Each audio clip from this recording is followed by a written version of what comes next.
The letter arrived on a Tuesday, caught between the credit card offers and a coupon envelope advertising unlimited car washes for $29.99 a month. It was the weight that made it stand out. He thumbed it on the way back from the communal mailbox, running his finger over the thick, creamy envelope, the lopsided scrawl that spelled out his name like it had been written underwater. No return address, just the pale blue of the paper, the flap sealed with a blob of wax that had been pressed unevenly, so that only half the design, maybe a bird, maybe a thumbprint, remained. He didn't take it inside right away. He stood on the chipped steps of his building and balanced the mail on his thigh, keys gripped between his teeth, and stared at the envelope until the cold bit into the exposed skin above his collar. He'd started keeping his gloves in his jacket pockets after the snowstorm last year, but he hadn't taken them out yet this fall. The letter kept its temperature even after the rest of the mail went cold. Inside, he set the envelope on the counter. He made coffee, ignoring the clammy ache in his hands and the way his breath steamed in the kitchen. He drank most of a cup before he brought himself to open the wax with his thumbnail, careful not to rip the paper. The handwriting inside was as waterlogged as the address. He read it, then reread it, tracing the loops and the crossings of the capital M's, the illegible stuff in the middle. The letter wasn't signed. In fact, there was no name at all, just a brief command and an old address, one he hadn't seen since before he'd moved to the city. He fed the letter into the shredder, watched it become a confetti storm, and then spent the rest of the day thinking about how it had gotten to him. Someone would have had to track him down, find this building, this mailbox. He pictured hands, gloved, pink-knuckled from cold, pressing the envelope into the dark slit of the mail slot. It stayed with him all afternoon, even when he went for his run at the park and lost feeling in his ears. He wondered, as he lapped the pond, if the bird in the wax seal was supposed to mean something, or if it was just a random stamp bought in bulk from a craft store by whoever wanted something delivered quietly and without a return address. He lay awake for most of the night, not panicked, but unsettled. Sleep came in short shifts, interrupted by the heat kicking on in the building's ancient pipes, by sirens out on Euclid, by the memory of that letter sitting heavy in his pocket. He woke before his alarm, watched the sun make a half-hearted effort through the city haze, and made a decision. He could have thrown away the address, could have ignored the command, could have pretended the whole thing never reached him. There was a flickering pleasure in this kind of denial, but it was temporary and empty, like the taste of cheap vodka. He knew that, so he dressed in layers, zipped his windbreaker, and packed the city map he never used but always kept folded in his bag, a leftover talisman from a time when getting lost felt like the only adventure worth having.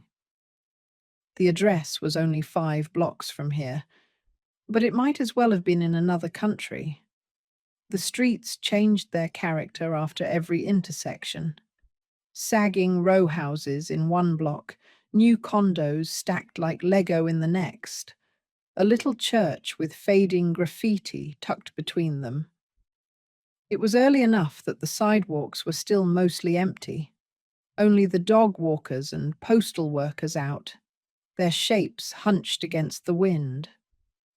He paused at a crosswalk, waiting for the light. He looked at the address again. The numbers didn't feel familiar, but the street did, a little.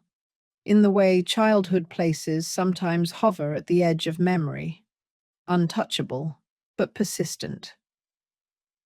Number 216 looked abandoned, but probably wasn't.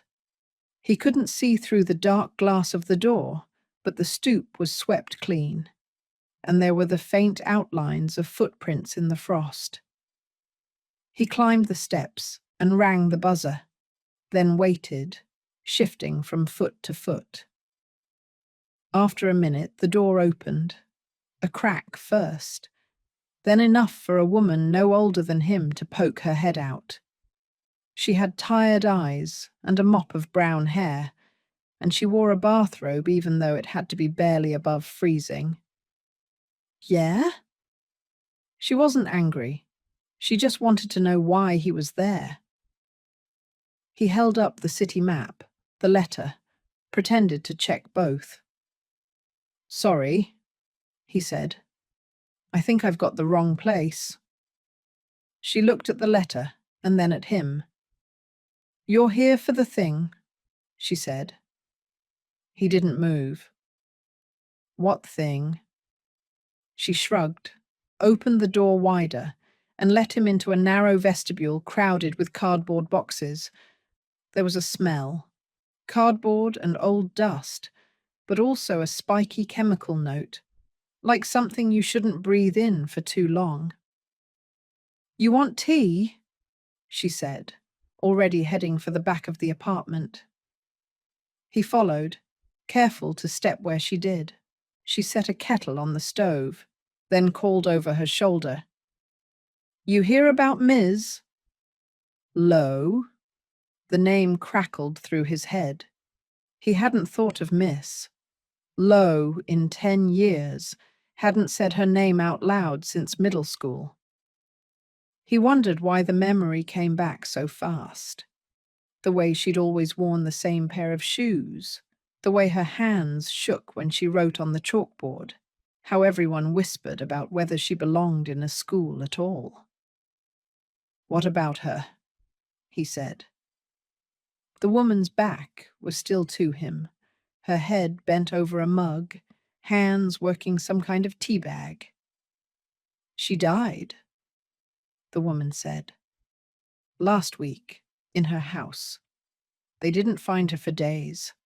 There was no emotion in her voice, just the flatness of someone who had told the story too many times. He didn't know what to say. Miss Lowe had always seemed impossible to kill. Old, maybe, but alive in the way trees are alive, stubborn and immovable. He remembered the bird on the wax seal, the way the envelope had made his fingers cold. He took the tea from the woman and sat at her cluttered table, his hands cupped around the mug for warmth. Why did you send me the letter? She shook her head. Wasn't me. It was her. What do you mean? The woman smiled tiredly. She wrote about 20 of those before she died. Different people, different things. Some just got a blank sheet inside. Yours was special, I guess. He fished through his memory for the contents of the letter. He hadn't really let himself look at it. Not closely. Only the address and the imperative. Come see me. Why? He said finally. She thought you owed her something. The woman shrugged. Or maybe she owed you. If you want to see the house, it's still there. I'm just the messenger. She poured more tea into her cup, then set the kettle back on its ring and leaned against the counter, arms crossed. He left the apartment without finishing his tea. The city had started to wake up while he was inside. Cars whipped by, and he saw 2 kids on a scooter almost topple a trash can near the corner. The walk to Miss Lowe's house was shorter than he expected, and he kept his hands buried in his pockets the whole way, watching the street for signs of something. He wasn't sure what. Her house was smaller than he remembered. Or maybe he'd just grown since the last time he'd seen it. There was a chain-link fence around the yard and a mailbox with a bird sticker, faded and peeling. The door was unlocked, so he let himself in. Inside, it was too quiet. The air felt dense, as if someone had packed it with wool. He stood in the entry for a while, taking in the smell. Books, and something faintly rotten under that. He listened for any sign that he wasn't alone, and heard nothing. He padded through the rooms, past the stacks of newspapers, the empty birdcage, the clotted crystal vases crowding every surface. The whole place was a museum of stasis, curated not for beauty, but for the satisfaction of keeping everything as it was. In the kitchen, there was an envelope propped on the table, held upright by a salt shaker. His name again, in the same warbling script as the first. He stared at it for a long time before picking it up. This one wasn't sealed. Inside was a photograph. An old class photo, miss. Low in the back row, his own face caught mid-blink in the second. On the back, a note. Remember the promise. He didn't at first. There was a pressure in his skull, familiar and foreign at the same time. He flipped through memories, looking for a promise, for anything at all. All he could dredge up was the day they'd found the dead bird in the corner of the playground, how Ms. Lowe had wrapped it in a tissue and given it to him to bury. "It's yours now," she said, as if it were a secret. He left the house with the letter and photo in his jacket pocket. The weight of it wasn't heavy exactly, but it pressed against his heart in a way that made breathing strange. He walked home, white sky overhead, the wind spinning blown leaves in nervous circles around his feet. The next morning, he bought a bird feeder and hung it from his fire escape. He filled it with seed and watched as the sparrows emerged from the city's latticework and descended, beaks darting, bodies jostling for space. The sound of their wings, rapid and overlapping, settled something in him. He watched until the feeder was empty, then filled it again, as if he could keep the promise by sheer repetition, as if the bird in the wax seal could finally fly. It wasn't the first time he'd said it. Parasite. Bad word, that.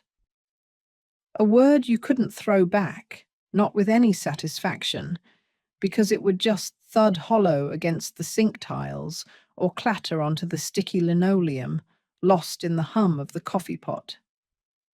But tonight, there was an audience, and the word curled out of him like a ribbon of cigarette smoke, easy, routine, as if this was the ordinary way to punctuate the end of a Wednesday. She looked at her hands, knuckles marshy at the joints, thumbs stained bright with beet juice. They weren't beautiful hands anymore, maybe never had been. But these hands had re-corked the tub. These hands stretched every roast into stew. These hands pressed the seams of his shirts into crisp Protestant lines.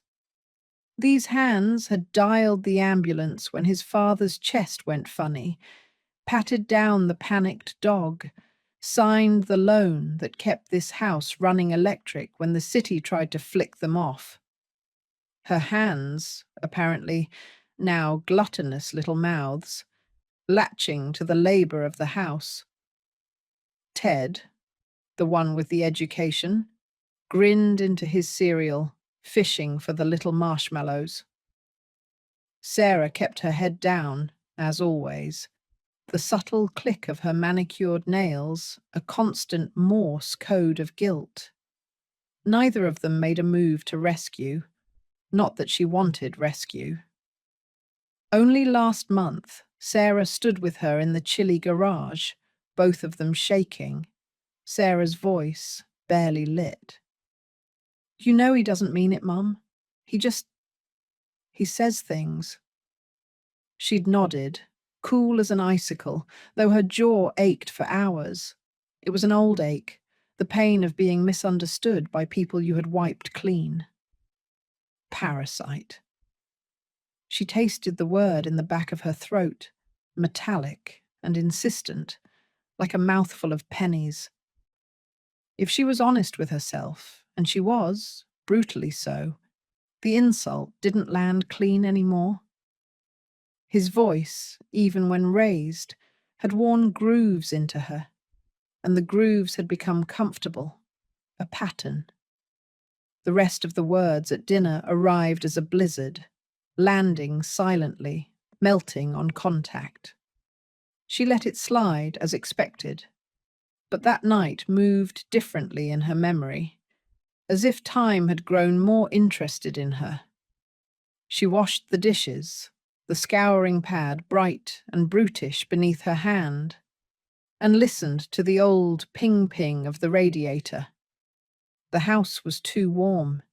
It made her marrow heavy. She glanced at the small window above the sink, the glass stippled with condensation. Beyond it, the alley's security light haloed the trash cans in a cold blue. After everyone slept, she padded through the rooms, as was her habit. There wasn't much to see. Ted's sneakers abandoned in the mudroom, Sarah's purse slumped on the hall table, keys poking out as if trying to escape.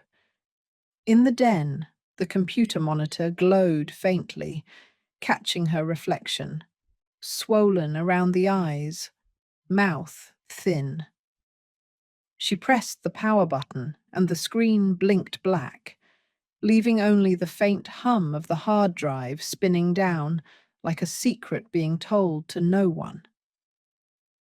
When she reached the fridge, she considered letting the evaporator fan run itself to exhaustion, gambled on the idea that she, too, could coast to a stop without being resented for it. Instead, she clicked the light off and on, until her hands stung from the chill of the handle. She could leave, she supposed. Go sit in the car, windows up, let the night slide over her. But parasites did not leave. They clung. That was the nature of things. If biology had taught her anything in these 64 years, it was that the world had no patience for self-extinction. Upstairs, her husband snored in seismic waves, mouth open. She watched his chest rise and lurch, sharp as thunder. He wouldn't remember his words the next day, but she would. She always did. It was a ledger, kept quietly, and the numbers only grew. In the morning, she answered an email from the community centre, a request for volunteers to serve on the finance committee, consolidate old records, track down receipts. She wrote back, quick and efficient. Yes, I have the time. Yes, I am good with numbers. She did not mention this to anyone, not at breakfast, not when she refilled the sugar jar, not when the mail arrived and everyone dispersed. The word parasite looped through her, a joke now, a snarl's echo. She rolled it between her teeth and spat it out.